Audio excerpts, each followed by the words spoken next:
Hello, ഇന്നൊരു ആലപ്പുഴ കഥ പറയാട്ടോ. നാട്ടിൽ പോയിട്ട് തിരിച്ചു വരാൻ വേണ്ടി ട്രെയിൻ ബുക്ക് ചെയ്തിരുന്നത് കൊല്ലത്തുനിന്നാണ്. ഓടിയെത്താൻ പറ്റില്ല എന്ന് അറിഞ്ഞ മൊമെൻറ്റിൽ ഏട്ടൻ പറഞ്ഞു, എന്നാൽ പിന്നെ നമുക്ക് നേരെ ആലപ്പുഴയ്ക്ക് വിട്ടേക്കാമെന്ന്. കുറച്ച് നേരത്തെ എത്തിയതുകൊണ്ട് തന്നെ നേരെ ബീച്ചിലേക്ക് പോയി.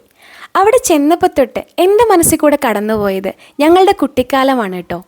കാരണം എൻ്റെ ഇന്ദുവിൻ്റെയും വലിയ ആഗ്രഹമായിരുന്നു നൈറ്റ് ലൈഫ് എക്സ്പ്ലോർ ചെയ്യുക എന്നുള്ളത്. കുഞ്ഞുനാളിൽ ഭയങ്കരമായിട്ട് ആഗ്രഹിച്ചിട്ടുണ്ട്.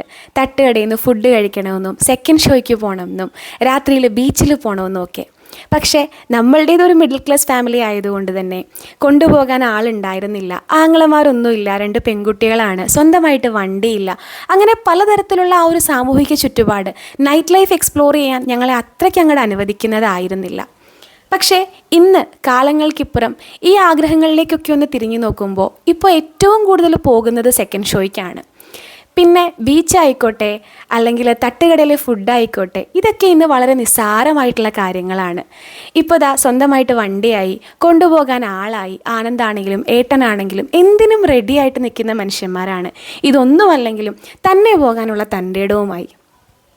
അതുകൊണ്ടേ ഇന്ന് നടക്കാത്ത പല കാര്യങ്ങളെയും ഓർത്ത് വിഷമിച്ചിരിക്കുന്ന മനുഷ്യന്മാരോടായിട്ട് പറയുകയാണ് കേട്ടോ, ഇന്നല്ലെങ്കിൽ നാളെ ഈ ആഗ്രഹങ്ങളൊക്കെ അങ്ങോട്ട് സാധിക്കുമെന്നേ.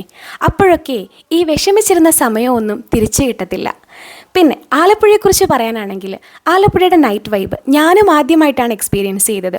ഫ്രണ്ട്സായിട്ടും ഫാമിലിയായിട്ടും ഒക്കെ പോയി ഒരു ചായയൊക്കെ കുടിച്ച് ചില്ല് ചെയ്തിരിക്കാൻ പറ്റിയ അടിപൊളി സ്ഥലമാണ്.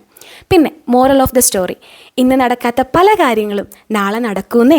അതുകൊണ്ട് വിഷമിച്ചിരിക്കേണ്ട കേട്ടോ. അപ്പോൾ അത്രയേ ഉള്ളൂ. ഒത്തിരി സ്നേഹത്തോടെ സ്വന്തം ജിപ്സി. ടാറ്റാ.